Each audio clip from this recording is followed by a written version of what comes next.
Nakapagtala ang Komisyon ng Elections ng 1.3 million overvoters nitong nagdaang midterm polls sa bansa.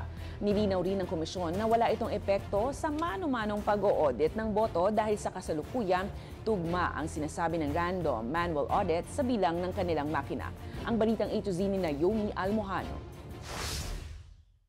1.3 million, yan ang bilang ng mga Pilipinong nag-overvote sa pagkasenador nitong katatapos lang na 2025 midterm elections.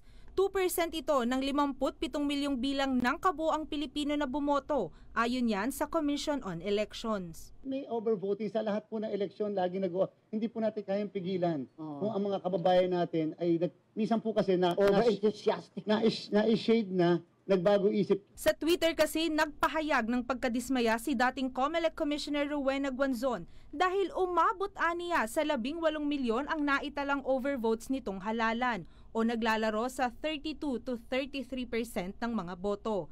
Aniya, dapat itong ipaliwanag ng komisyon dahil simula pa aniya noong 2010, hindi pa tumaas sa 3% ang overvote cases. Pero paliwanag ni Garcia, ang 17 milyong ito na naitala ay tumutukoy sa sobrang boto mismo at hindi sa bilang ng bawat botanteng Pinoy. 17 million na overvotes, yung hindi na ibigay na boto sa 12 senador. It's 1.3 million each voters who did not vote properly na nag-13 o more yung naiboto po nila. Maaaring nakalimutan, maaaring nagkamali sa bilang, maaari may binago na boto.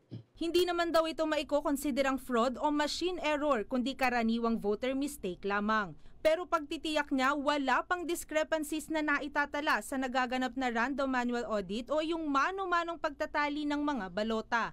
Bini-verify kasi nito kung tugma ba ang bilang ng mga automated counting machine at mga gurong mano-manong binibilang ang bawat boto ng 762 precincts sa bansa. Samantala, walang masasayang at walang matitenga. Yan naman ang pagtitiyak ni Garcia sa mga Starlink o mga device na ginamit para sa mabilis na transmission ng resulta sa mga lugar na mahihina ang signal noong May 12.